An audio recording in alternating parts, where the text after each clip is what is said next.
Original MMR से tender को float किए हुए 10 से 12 साल बीतने के बाद भी आज तक इंडियन एयरफोर्स की तरफ से ऑफिशियली अपनी जनरल स्टाफ क्वालिटेटिव रिक्वायरमेंट को फाइनलाइज नहीं किया गया है। इंडियन एयरफोर्स की तरफ से अभी जल्दी से ही एक और एरियल टैंकर को लीज पर लेने का फैसला किया गया है। क्या चाइनीज फॉरेन मिनिस्टर यांग यी की भारत गश्त के बाद भारत और चाइना के रिलेशन वापस नॉर्मल होने वाले हैं? और अंत में जब एक तरफ पाकिस्तान के ऊपर ब्रह्मोस मिसाइल को गलती से फायर करने की केस पर छानबीन किया जा रहा है, तभी भारत की तरफ से एक और ब्रह्मोस मिसाइल का टेस्ट किया गया है। ऐसे ही कुछ और खबरों के बारे में हम आज की वीडियो में बात करने वाले हैं। नमस्कार दोस्तों, मेरा नाम है अंशुमन नायक और आप सभी का बहुत बहुत स्वागत है इंडियन डिफेंस न्यूज के डिफेंस टॉक सीरीज में, जहां पर हम रोज नए नए डिफेंस अपडेट्स के बारे में बात करते हैं। तो चलिए देर न करते हुए आज की वीडियो शुरू करते हैं।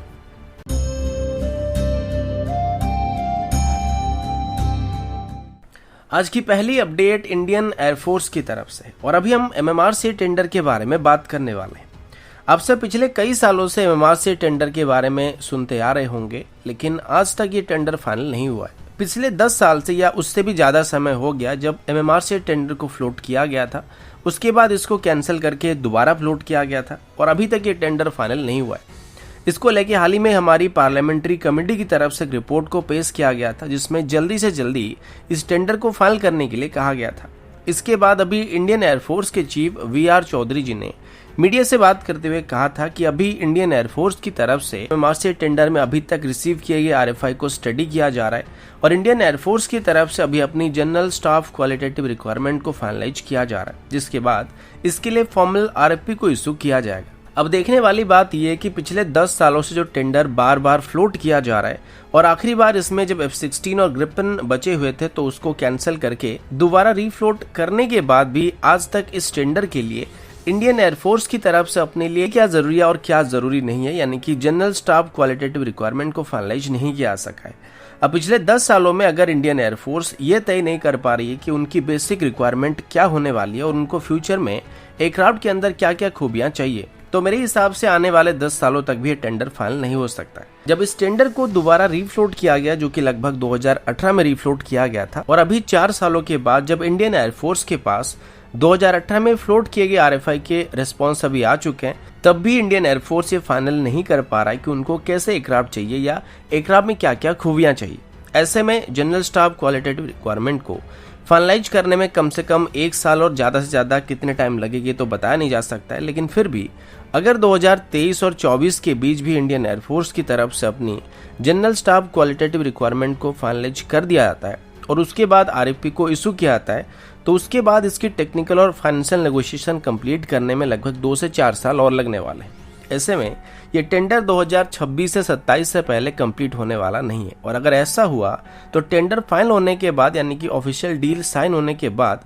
3 साल के बाद हमको इनकी पहली डिलीवरी मिलना स्टार्ट हो सकता है। तो कुल मिलाकर एमआर से टेंडर के अंदर जो फाइटर जेट अभी खरीदे जाएंगे, उनको अगर अभी की पेस में खरीदने की कोशिश की जाती है तो ये 2030 से पहले इंडियन एयरफोर्स को नहीं मिलने वाले। अब जब 2024 में सभी MiG-21 रिटायर हो जाएंगे तो शायद इंडियन एयरफोर्स के पास 25 या 26 स्क्वाड नहीं बचने वाले। और इसी बीच अगर हम एडिशनल MiG-29 या सुखोई को या तेजस MK-1A को भी इंडक्ट करते हैं तो आने वाले 10 सालों में हम 42 स्क्वाड्रन छोड़ दो 35 स्क्वाड्रन को भी आसानी से टच नहीं कर पाएंगे। और अगर ऐसा ही चलता रहा तो हम एक 2 फ्रंट की लड़ाई छोड़ दो चाइना के साथ एक सिंगल फ्रंट की लड़ाई में भी आसानी से हार जाएंगे।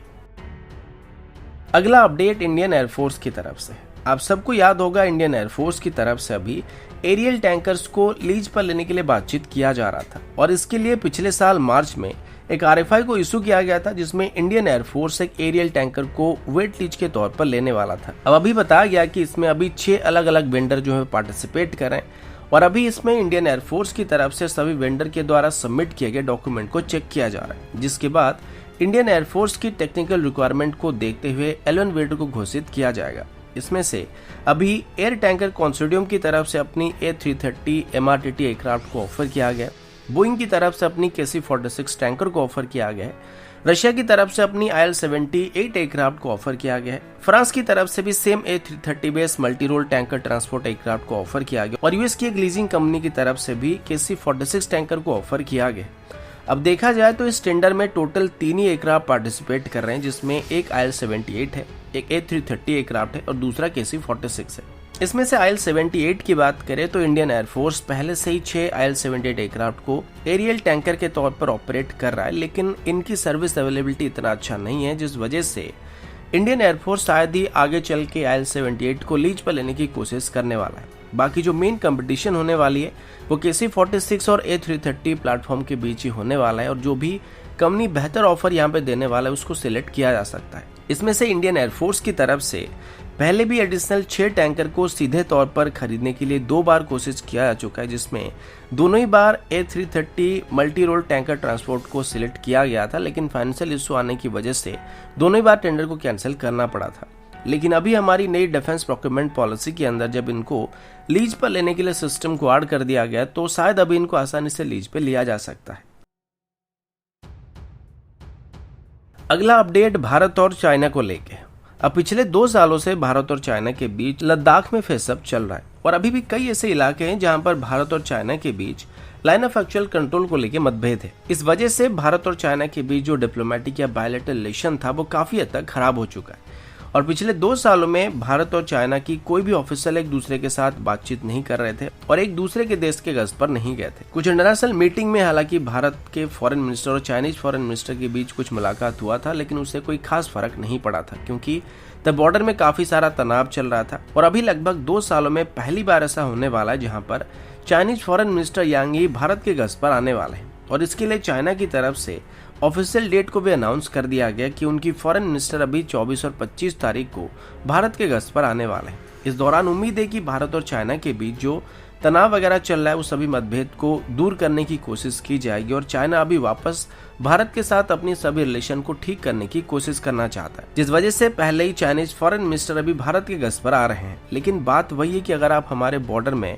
घुसपैठ करने की कोशिश करते हैं और जानबूझकर बॉर्डर में टेंशन को क्रिएट करने की कोशिश करते हैं, तो ये हाई लेवल के ऑफिशियल विजिट का कोई भी लॉन्ग टर्म असर हमको देखने को नहीं मिलने वाला है, क्योंकि 2 साल पहले की बात करें तो चाइना के प्रेसिडेंट और हमारे पीएम के बीच काफी अच्छे रिलेशन होने की दावा किया जा रहा था, और वो रेगुलर बेसिस पर एक दूसरे के देश के गश्त पर भी जा रहे थे। और तब ये नहीं लग रहा था कि फ्यूचर में ऐसा एक समय आएगा जिसमें चाइना अचानक से भारत की बॉर्डर के अंदर घुसपैठ करने की कोशिश करेगा, और अभी ऐसे हालात क्रिएट हो जाएंगे। अभी भी देखा जाए तो सिस्टम वैसा का वैसा है। अगर सच में चाइना भारत के साथ अच्छे रिलेशन को मेंटेन करना चाहता है तो सबसे पहले लद्दाख से चाइना को पीछे हट जाना चाहिए, और जितने भी नए फ्रिक्शन पॉइंट चाइना की वजह से क्रिएट हो गया था वहां सभी से चाइना को अपने ट्रूप्स को वापस लेना चाहिए, जिससे हो सकता है हमारे संबंध आगे चल के नॉर्मल हो सकते हैं, वरना ऐसे दिखावटी विजिट करने से कोई खास फर्क नहीं पड़ने वाला है।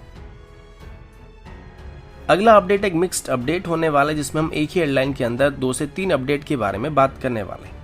आप सभी को पता होगा कि हाल ही में ही भारत की तरफ से पाकिस्तान के ऊपर एक मिसाइल को गलती से फायर कर दिया गया था, और यूं कहे कि टेक्निकल मालफंक्शन होने की वजह से भारत से एक मिसाइल जाके पाकिस्तान में गिरा था, जिसमें हालांकि कोई जान मान का नुकसान नहीं हुआ था, लेकिन अगर लक खराब होता तो काफी नुकसान हो सकता था। इसी बीच जब इस मामले को लेकर इन्वेस्टिगेशन शुरू किया गया था, तो इसमें इनिशियल इन्वेस्टिगेशन के दौरान